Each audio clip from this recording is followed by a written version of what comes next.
Welcome, everyone, to Color Commentary. We are your popper commentators, Michael Pejcik and Adrian Guarzales. How's it going, Adrian? Oh, good. It's been a hot minute since we recorded, but I'm feeling good. We missed one episode. Everyone holds your horses. I mean, it's just weird because I'm so used to it every week. It's just become like a part of my routine, just a fixture. That's fair. That's fair. You get used to something. Apologies to our fans. Sometimes things just happen. We would like to be able to make up every single episode, plan for every single contingency, but it's just not realistic every single time. So thank you so much for your forgiveness in advance. Yeah.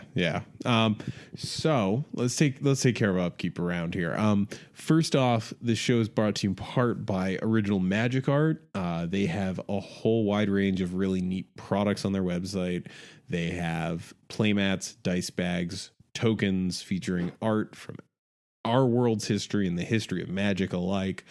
Really, really quality products. We had Josh on the show about a month ago, maybe even more at this point, but really, really solid group of people, really, really solid products. They're currently on Kickstarter with the Relics of Wizardry product. It is a bunch of counters for Magic, and they're all metal. They're die stamped. They're really, really nice. I actually carry around the one that I got as a preview in my dice bag, and I've used it when I've gone to play Commander at my local game store. I had a lot of people ask about it, so I like them.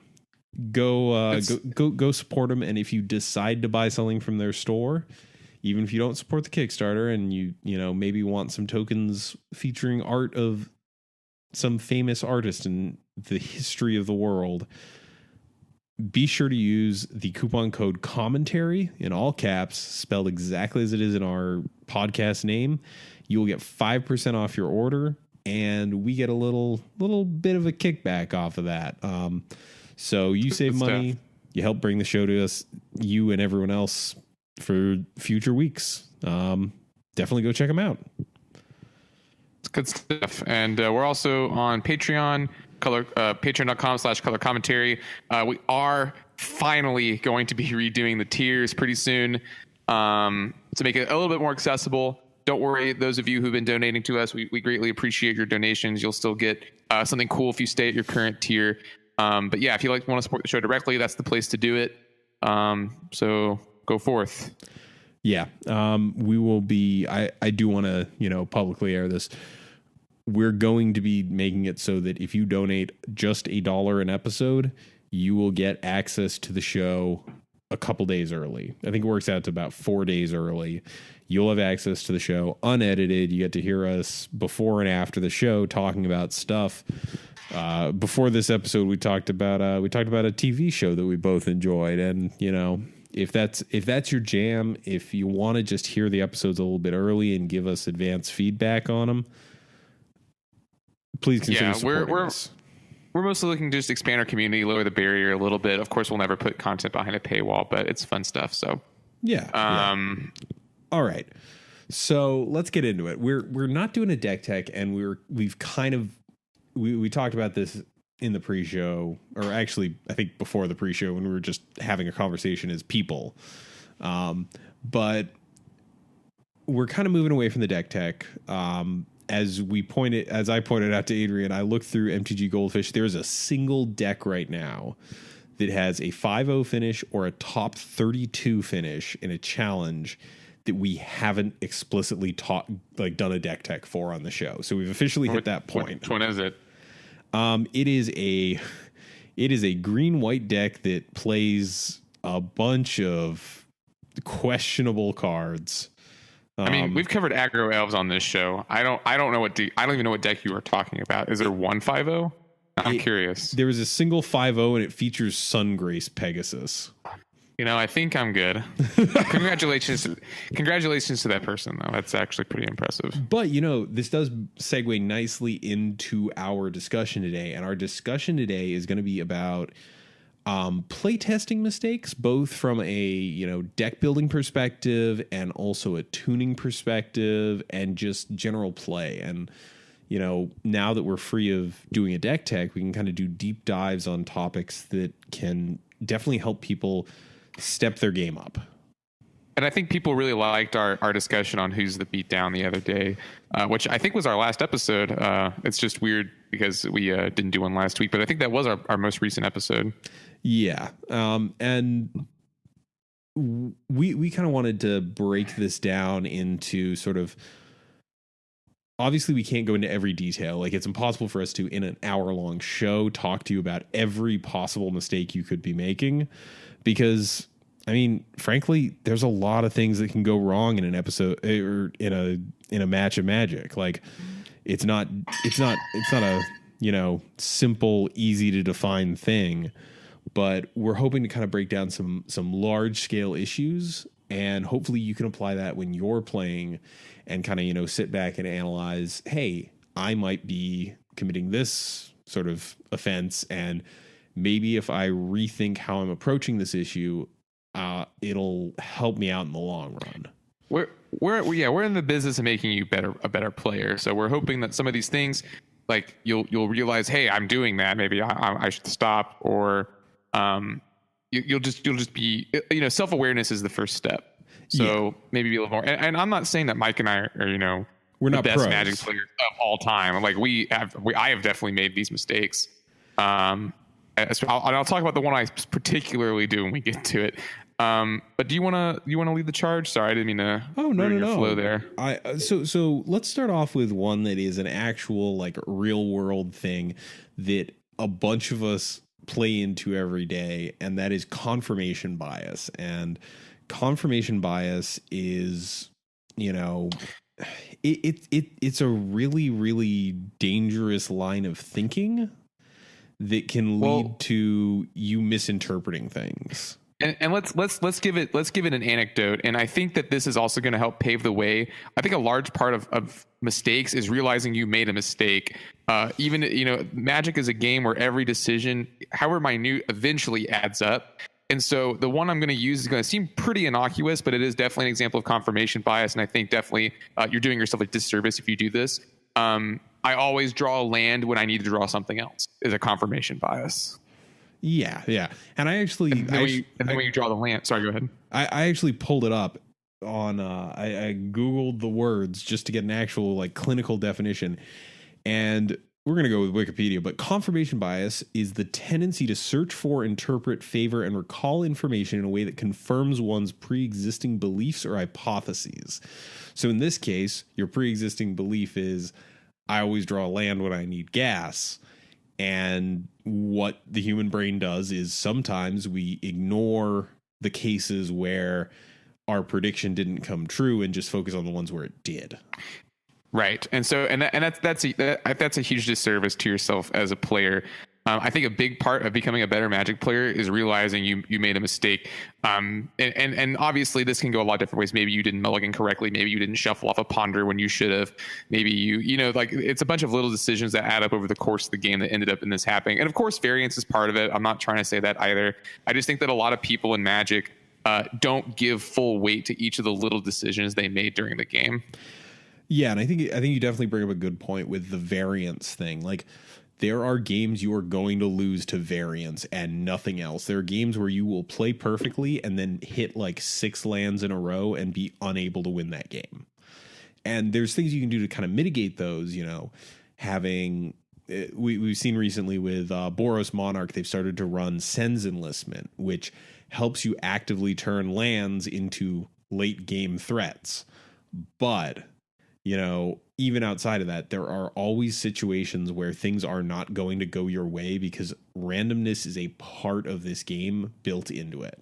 Like, and I think, there's a lesson in and of itself there, but what, you brought up the example of I always draw land when I need to draw gas. Are there other sorts of confirmation bias that you think people should be on the lookout for in their actual gameplay? Absolutely. And I think that Wizards does us no favors in reinforcing one of the most prolific ones, which is the ones you have listed here. How well is a deck doing? It's so much harder now to really get a grip on how well a specific deck is doing on Moto, because you only get 5 decks and they all are different from each other. So if a deck goes 5-0, that doesn't necessarily mean it's a good deck. That means that it went 5-0 once.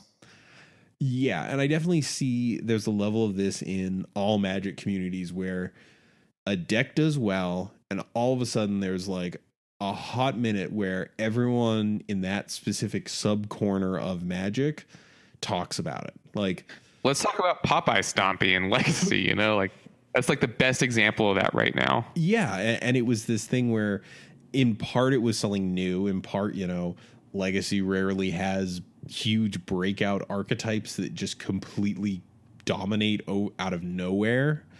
But, you know, there is a tendency I've noticed within the Pauper community to get very hyperbolic in terms of a deck's relative success. You know, people get very hyped about 5-0s, and I'm not trying to be the guy who's like, don't enjoy things or don't get excited about things. But part of confirmation bias is using a selected data set versus looking at the whole thing, right? Right. And like I said, that's just, it's so much harder with the way that Wizards has set up the data. Like if you had access to every single deck that ever ran in a league and you would see how well they did, we'd have a much different idea of what the metagame actually is. But because the Wizards is really reinforcing like bad logic, in my opinion. Yeah.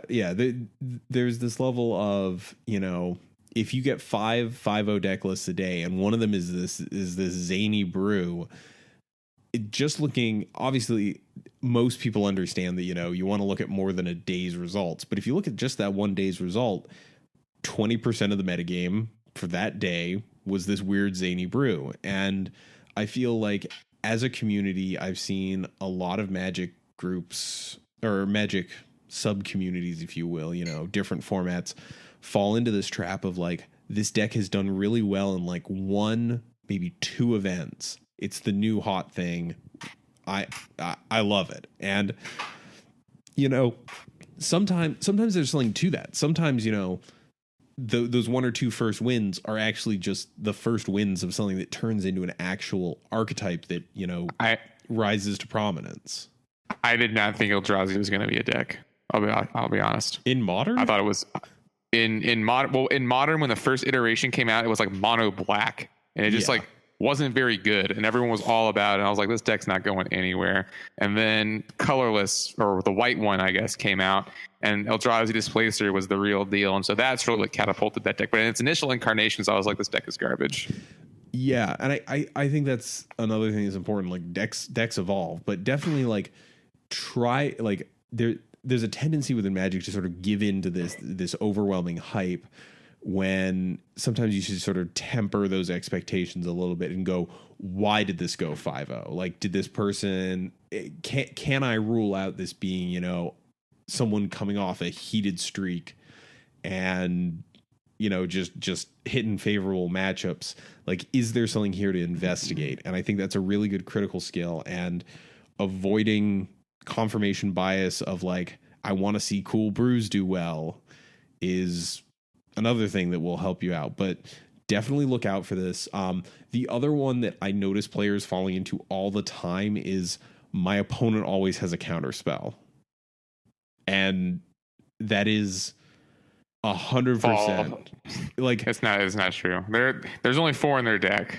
Actual counter spells. Well, the funny thing is, like, if someone does a good job of playing counterspells against certain types of decks, it's always going to seem like they have the counterspell when they absolutely need it. And that can just be your opponent playing well. Like, it could just be that they know, you know, if you're in game 2 and your opponent saw enough of your deck that they have a good idea of what you're trying to do, yeah, they will hold those counterspells to try and get the more important pieces of your deck to not resolve.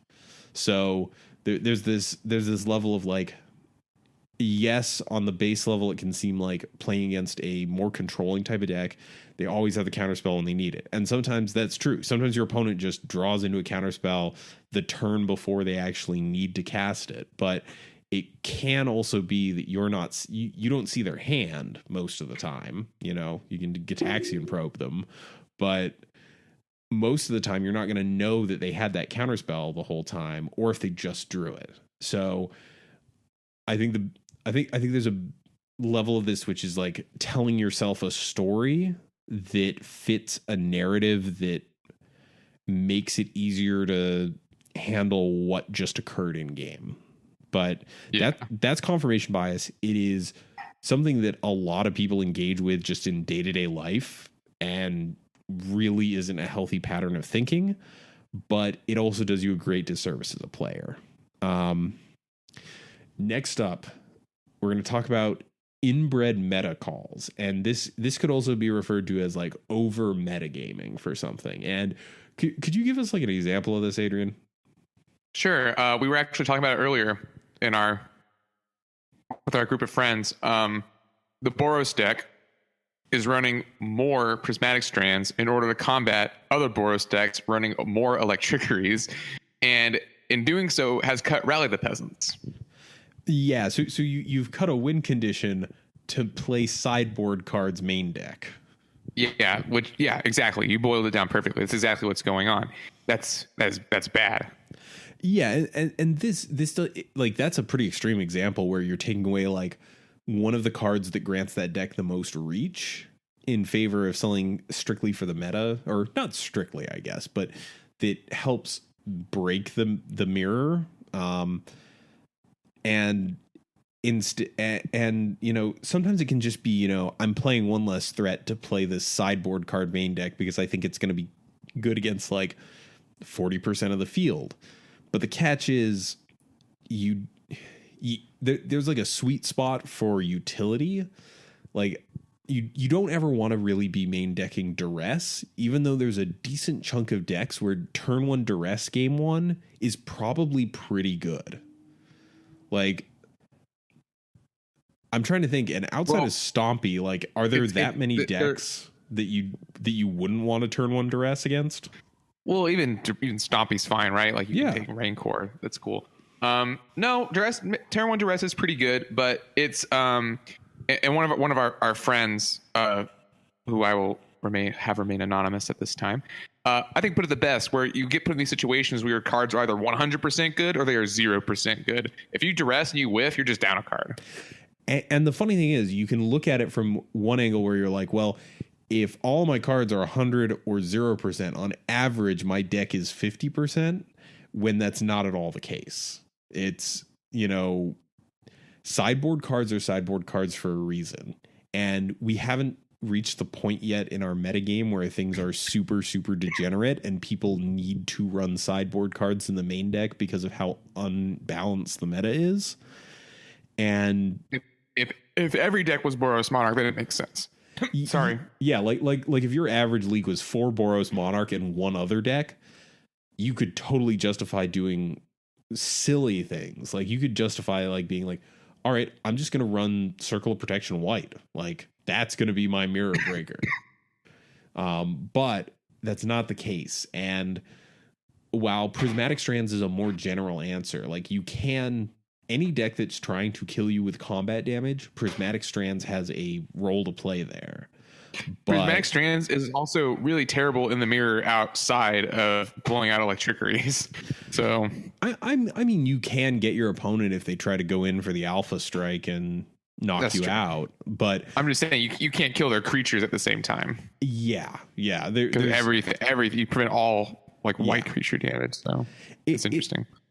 It just kind of, you know, and it's hard to tell sometimes because there's like this creep of like, you know, well, my last league I played against 3 people who were on Blue-Red Delver, like, and this can happen in your sideboard as well because like Pauper has access to these very powerful color hate effects where we've got Hydra and Pyroblast, we've got the Circles of Protection, which, you know, while expensive, can really, really shape how a game plays out. So you kind of have this position where, you know, you play a couple of leagues and you notice that you've seen a lot more Blue-Red Delver than you usually have, and you go, I am playing blue. maybe I go up another Hydroblast. And, you know, if your next league doesn't feature that much Blue-Red Delver, you've kind of handicapped yourself by just having a 14 card, having like one less sideboard slot functionally. And, you know, over metagaming can be detrimental, but it's a very thin line to walk. We can't really be like, this is the way you avoid over metagaming. It's kind of one of those things where, you know, if you keep seeing the same deck over and over while playing, and you start tweaking your sideboard or main deck, and all of a sudden you're coming up against decks where those cards are dead, you may have made a bit of a wrong meta call. And I think it's important to recognize that. Do you want to introduce a playtesting mistake or a play mistake? This is sort of a lump category. I'm gonna lump it. Being too cute, being too flashy. I think, Mike, you said it once. Playing to look cool, but not to win. Yeah. A big example of this for me is evoking your Mole Drifter and then flickering it. Most of the time, pretty unnecessary. Yeah, and definitely cases for it, sure, but it's a little too flashy. It's more mana intensive. You're more at risk of getting blown out. Like, it's just, you're playing just to play. I don't really know if that makes sense. Yeah, I mean, this is, you know, we talked about this ages ago when we talked about the Jeskai version of what is now Boros Monarch, where it played a lot. It did a lot of nothing powerfully. Like, it always had this issue about closing out the game because it could do all these sort of cutesy things that helped advance its game plan, but at such a glacial pace that it sort of struggled in a lot of matchups to actually find a way to win the game. And that was definitely a deck that in a lot of builds wound up suffering from being too cute. It was focused on these neat little interactions you got off Core Skyfisher instead of just trying to actively win the game. And compare that to something like Boros Monarch, where, you know, you have the Core Skyfisher synergies, but you're never trying to get too cute. You're just like, okay, I have ETB creatures that are cheap. I also have ETB artifacts that are cheap. Core Skyfisher is a good thing to beat in with. Let's do this. Like, I feel like the too cute is again a very nebulous one, but if your deck is doing cool things that aren't winning you games, and that's all it seems to be able to do well, you're probably getting in the too cute realm. You think that's fair? Yeah, just being a little too cutesy about the whole thing. You're trying to win. Yeah, like you know, I've seen that list that involves, what is it? Cloak of Leeches. Like, that is an extreme example of getting too cute. Like, for those who've never seen this, it's a deck where you use Cloak of Leeches that lets you regenerate a creature for 0 mana. You use Spiteful Shadows. Whenever this creature gets dealt damage, it deals that much damage to its controller. And Guilty Conscience. Whenever this creature deals damage, it deals that much damage to itself. And that's even cuter than One Land Spy, which I think is the deck that's trying to be the most cute out of all the cute decks. Yeah, like, those are extreme examples, but there is like that level of, is every card in my 75 actively trying to advance a game plan that wins me the game? Like, yeah, well, and also, like, am I making the play that will help me win the game, or am I just doing this to goof off? I don't know. And like, if you want to goof off, that's fine. I'm also like, I understand there are people who want to do that. There are people who want to make their sweet brews work. But I guess that's not really what we're trying to accomplish today on the show. We're really trying to accomplish, how can I win more? Mike and I are huge Spikes. Well, I am. Mike's not, but I mean, over the years, I've gotten much more spiky and competitive as I've learned to embrace the minutia of learning about matchups. I think that's something that our podcast has shifted towards as a whole, if I'm going to be honest for a moment here. But looking at it, like, there's a lot of forms of like trying to do cute stuff, and I think you hit the nail on the head. Like, am I making plays that are winning me the game, or am I just spinning my wheels trying to look cool? Like, I think that's the best question you can ask yourself. And, you know, again, if that's your jam, go for it. Just if you're trying to actively win games, try to win games. Yeah, and Pauper is also like the best decks in Pauper, in my opinion. My wow, I said that word. My opinion are not very flashy. We're a very like basics oriented format. A lot of the flashy effects that win you games are typically reserved for the rare or mythic rarity levels, and so I think Pauper is way more a game about a format about fundamentals. So I think that's why grasping them is super key for us. Yeah, and basically not trying to make the format something it's not. Sorry, go ahead. Yeah. I was gonna say, like, you know, I play Commander every week on the weekend as, you know, a way to kick back and relax. There's a format where doing cutesy stuff is just fine. Like, it's slow. It's got access to these nutty, like, absurd effects.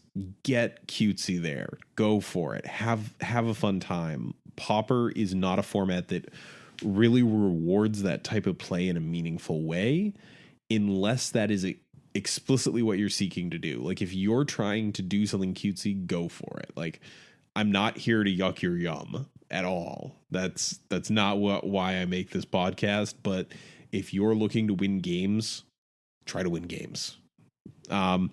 What's next on our list of players?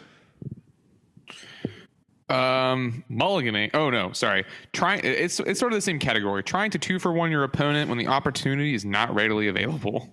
So can you give the listeners at home sort of a concrete example of this, like just anything? Well, for me, my biggest issue is when I keep a hand with affinity with only one land, and it's like, I should probably throw this back, but you know, I got one land and a drum. What could possibly go wrong? So much could go wrong.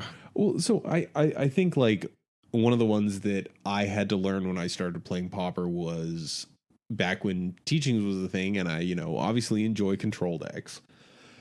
Learning how long can I hang on to Evenkar's Justice? Like, there is a certain point at which you need to clear the board, but it's the catch of, like, if I use this too soon, it's not going to be effective. If I use this too late, I'm already going to be dead. So I think it's kind of balancing those two. Yeah, definitely. You don't want to, like you said, you don't want to pull the trigger too early. But I think there are a lot of people who maybe wouldn't cast Evenkar's on turn 4, even if it would be in their best interest to. And that's, and you know, like, I think that situation might be a little hard to read. Like, when is it appropriate to Evenkar's just for not getting it back? Is it when your opponent has 2 creatures? Is it when they have 3? Like, it can be kind of a hard thing to read sometimes. Yeah, and obviously there's very clear examples on either end. Like, you know, if your opponent had just, you know, dumped a handful of Burning Tree Emissaries and also has like a Rancor on board, you snap that off. Or, you know, if your opponent has no creatures on board and is playing some weird combo deck, don't cast Evenkar's Justice. It's not the time nor place for it. But it's that in between spot where it's like, well, my opponent had the Burning Tree Emissary and they had a 1-drop to follow it up with, but I'm not just dead here, but I might be next turn. Those are the situations where you really have to get critical about, like, am I holding off too long? Like, will I be punished for not taking this action this turn?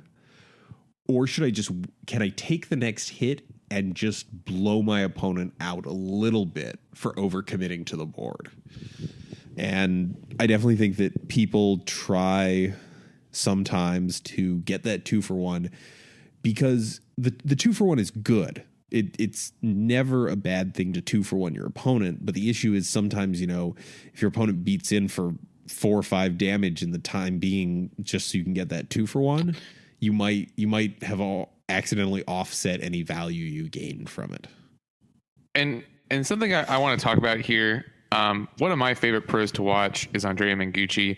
If you've never checked out his videos, check him out. He plays mostly Legacy, sometimes Vintage, but sometimes he'll do things, or I'm like, why would you do that? You know, back when I first started watching him, I was like, you're not 2-for-1ing. I'm like, why wouldn't you just wait till later? And generally, he makes the right plays. Like, he's a very good player. And so I think if you watch him and you watch how other, pros play, you can see that those play patterns are not necessarily always trying to 2-for-1 their opponent. They're not always trying to squeeze as much value as they possibly can out of each card. They're just trying to answer the threats as efficiently as they can and then deploy threats of their own. Which sometimes is a 2-for-1, but sometimes it's just you gotta like count your mana. You gotta figure out, is this the best turn to do this? It's a much more in-depth process, and I think a lot of people give it credit for.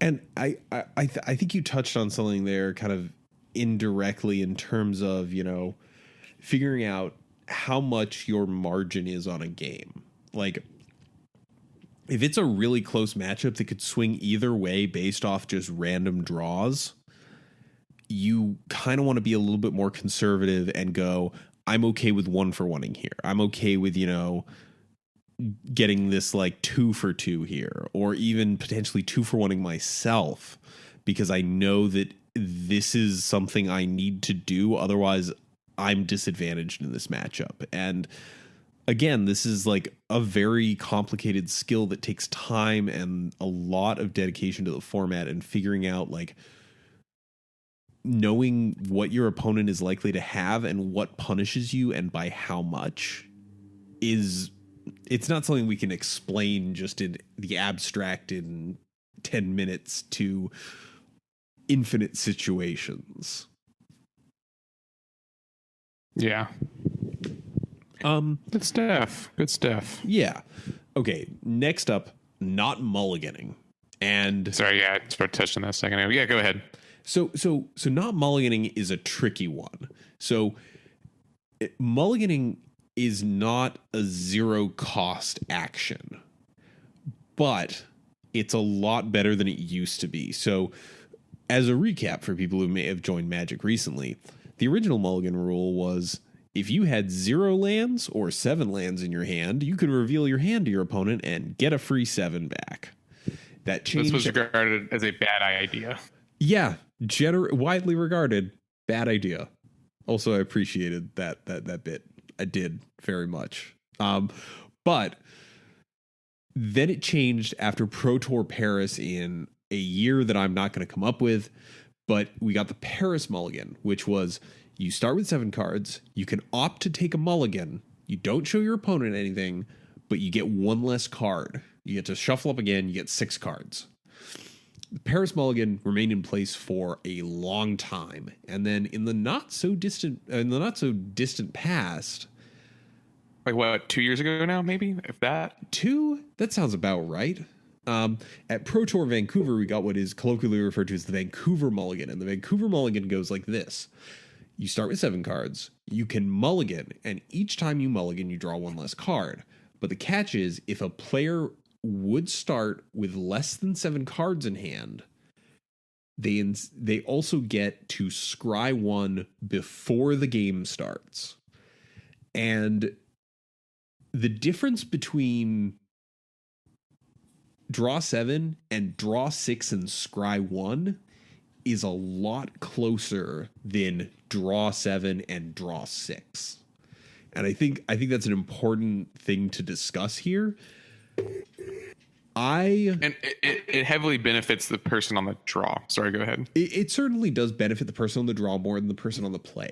I totally agree there. But that's fine. But because the person on the draw was at a huge disadvantage before. Yeah, and that's one of the things that this rule did in fact have in mind. But I am, ever since the Vancouver mulligan, I have been so much more okay going to 6 than I would have in the past. And sort of in that same vein, Christian Calcano, at least I think it was him, never mulliganed, and now he does because of the rule. So it's good. Go ahead. Sorry. Yeah, like it. I find myself like in a lot of situations where I'm playing more it's Gerard casually. Fabiano. What? It's Gerard Fabiano. I corrected myself. Go there on. we go. There we go. Calcano Fabiano. I see where the error came in there. Yeah. But I think one of the things is I definitely fall into this a lot when I'm playing casually, where I'll look at a hand of 7 and I'll go, sure, like this looks fine. Instead of thinking to myself, this 7 doesn't do anything proactive in the time frame I need it to. I should go to 6. And then, 6 and a scry is better than this 7 that isn't going to do what I want to do with this deck quickly enough.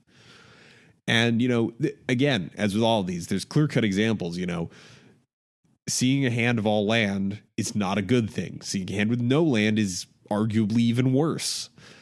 But figuring out when you see that hand where it's like, well, you gave the example of the 1 land affinity hand where it's like, yeah, I'm sure this is fine. And it could very well not be fine. And I think it's a very important skill to be able to identify this 7 is probably worse than a random 6 and being able to push a card that's useless to the bottom. So I don't know. I guess, do you have anything else to add on the topic of taking mulligans, or anything that you can share from your own personal play experience that might help other players? Don't be scared. Just, sometimes it's the right thing to do. My best advice. Yeah. And our last kind of one that we have written down here is over sideboarding. And this is a weird one. So I have definitely been in matchups where I've looked at my sideboard and I've gone, 10 of these cards are relevant here. And actually, I think in some of those cases, it would be wrong to bring in all 10. Because even though those 10 play well against my opponent, what am I doing here, Adrian? What am I doing? You're over sideboarding. You don't need that. You're diluting your deck's game plan. There we go. Yeah. I spat it out. Yeah. I mean, that's the big thing. Like, there are some decks where the sideboard options are just kind of more efficient versus certain matchups where it's like, a null is not a main deckable card, but against an affinity deck, a null certainly has an appeal to it where it might come in over another counterspell that's less efficient in that matchup. The issue is going, all right, I have all these counters. I also have a null. I should just bring in a null and start removing threats.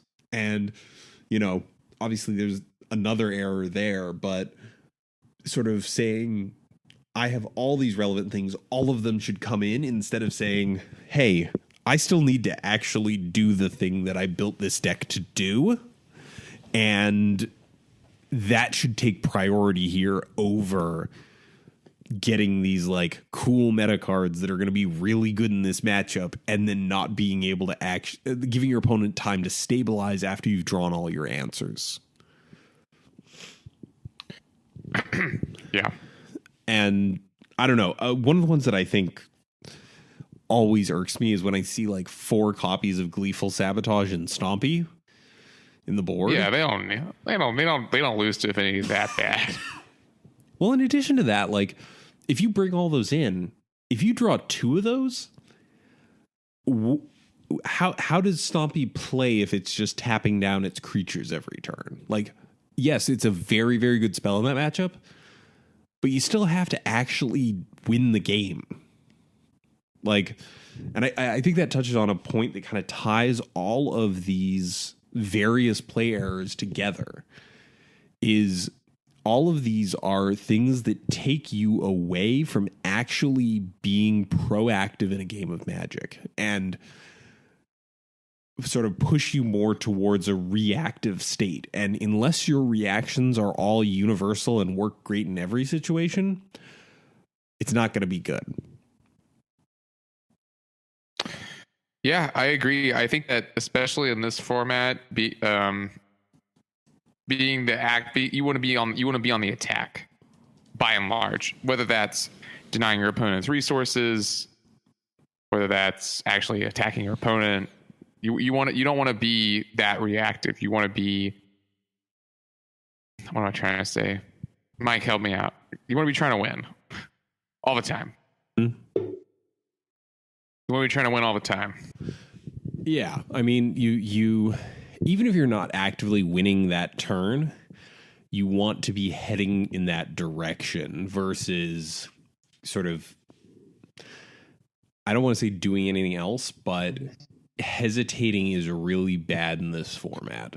Yeah, and so in like this, I think everything kind of goes back to this being too cute, not pursuing your game plan thing. You bring in a bunch of sideboard cards, cool.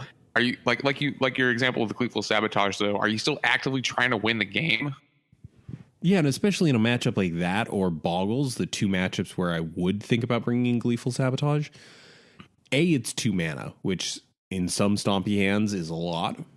And B, what's the cost here? Like, I mean, if your opponent's done like turn 1, like artifact land, Springleaf Drum, turn 2, you go, I don't know, Gleeful Sabotage, or I guess by turn, you'd have to wait till turn 3 to get it conspired, but being able to like get your opponent, how much are you really getting them? That's the other thing too that I think I kind of want to dovetail into is the gotcha. The gotcha-ing. Is gotcha-ing really that good? Sometimes it is. Like, sometimes, dropping that surprise Gorilla Shaman when your Affinity opponent hasn't had time to like get their board in a good state can just stop the game. I don't think that's not really a gotcha though. I don't think that's a Gorilla Shaman is a weird example of being insane in the matchup that it's insane again. So what would you consider a gotcha moment? Give me an example. Gotcha moment is like, I don't know. Come on, Mike. I just work here. Do you? No. Don't. Okay. I mean, well, now that you put me on the spot, I'm kind of struggling. Well, there definitely is like that like moment of I got this weird interaction to pop off, and it really, really set you back. But in the process, I've also, failed to advance board state, and you haven't lost the game. The action I took, it got you. Like, it hurt your board state, but I'm no closer to winning. I'm just less close to losing, basically. Yeah. And in this, we're not a format like in Legacy. Like Legacy has High Tide, which is this combo deck that plays 4 pieces of interaction, and that's about it. And go-karts. Yeah, but it's a deck that requires a lot of skill to pilot because it's been described as you wait until the very last second where you will die if you don't, go for the combo, and then go for it. And there's no deck in Pauper that gets to do that because there's no deck that has that explosive of a game. Yeah. It's also, the deck's like all instant based too, I think. Yeah, I believe you can actually go off at instant speed with High Tide. I forget how it's played, and also the only person I've ever seen play it is Feline Longmore, and she plays it at about 1 million miles a minute, and it hurts my brain, but is kind of hypnotizing. Well, it's slow. It takes a lot of time to like. Yeah. Like the deck itself is not slow. There's just a lot of things you have to do in order to win. Yeah, and I think if there's any takeaway from this is be proactive, and I don't just mean that in an aggressive way. Just always, any turn where you're not actively contributing to your game plan in a positive way, and even preferably disrupting your opponent's game plan at the same time, every turn where that doesn't occur, you are getting closer to losing. You're not, it's not that you're getting further away from winning, it's that your opponent is getting closer to winning. And I know that I'm using these terms and it might seem to some of our viewers like, well, if my opponent's getting closer to winning, I'm getting closer to losing. And what I'm saying here is, have you watched the Pro Tour at all recently, Adrian? Have you seen the advantage bar thing that they do? No. What is that? So they have this thing under some matches. I don't know if they did it at the last Pro Tour. I wasn't paying that close attention, but they have this little thing called the advantage bar, and you've got a player on the left, a player on the right, and the advantage bar just points to the player. It's basically like a little slider that slides between them as to who the commentators think is doing better in the matchup. And interesting. Well, the funny thing is, some games it vacillates wildly because they're like if both players are actively advancing towards a state where they can win the game, it turns out like, how do I say this? It turns out that both players can be doing the thing they want to do, and it just turns out who's going to lose, not who did a better job of trying to win. If that makes any sense. It's who manages to stumble first. Less. Oh, yeah. Okay. Like, or less even. Like in a matchup where it's going horribly for both people and the board is like an absolute quagmire and no one is able to meaningfully attack, it's the first player who draws into something good, or it's the first player, like if you're just going creature go, and no one can profitably attack, the first person who starts to stumble on creatures is the one who's going to lose likely because yeah. Okay. Yeah. And I Makes sense.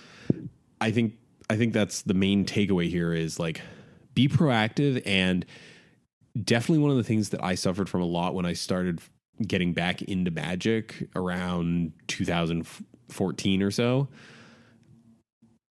is being too timid about things. Like once you get a better grasp on a format, you can be a little bit more confident in your behavior. And I definitely, when I picked up Magic again, and I also picked up Pauper in particular, I definitely had, a level of loss aversion. Like, well, if this doesn't go right, I'm going to have this happen to me. Instead of saying, if this happens, I'm going to be set back. But if it doesn't happen, I've taken an action that is advancing my game plan.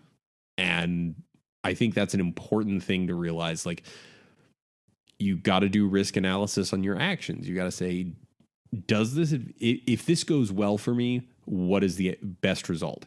If this goes poorly for me, what's the worst result? And figuring out, like, is that risk something that's good for me? Do I want to overcommit to this board? And in Pauper, a lot of the times the answer to that is yes, because there's very few ways you get punished for that. And, figuring out where you can afford to take a risk, I guess is what I'm saying here. Yeah. And, you played Affinity, and that is a deck that I would say is in a lot of cases has a large element of like risk analysis and figuring out like, can I go for my goofy all-in combo here? So, I think that's a very important skill, and one that I still work on to this day, trying to figure out like, how can I be maximally proactive without, overdoing it? Does that make any sense? Yeah, it does. It's just such a fine line. Like maybe this is, yeah, yeah, it makes sense. Sorry, I'm not being very good. Talk good. Yeah, it's okay. We've me not talk good. It's Wednesday. It's been a week. But no, it absolutely makes sense. So are there any other sort of thoughts you'd like to leave our listeners with on this topic? Because, this is definitely something where I want to hear back from listeners on, and we may just return to this in a couple weeks. Like, there are a lot of ways in which people make errors while playing, errors while deck building, all these sorts of things. And I guess, do you have any more things you want to touch on this topic, or do you have any closing statements, sort of big takeaways for the folks at home?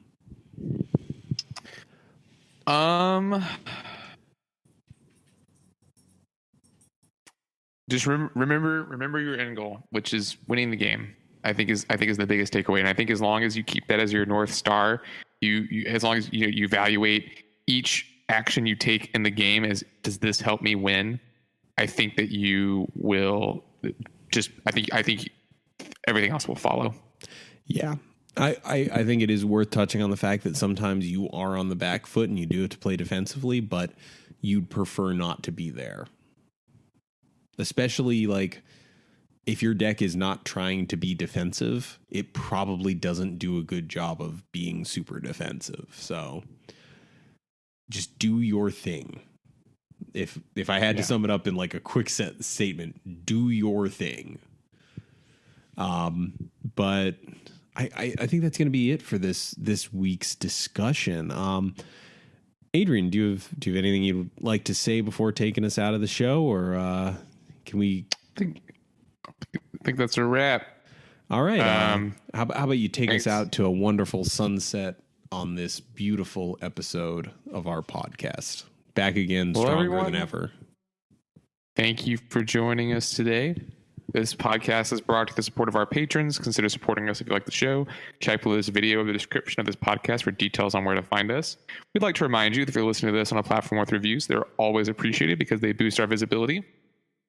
If you have a deck list or idea for a topic, feel free to contact us either via our website or by emailing us directly at colorcommentary@gmail.com. As always, special thanks to Pat's Games and L. Till next week, this is Adrian and Mike, and we are signing off for Color Commentary.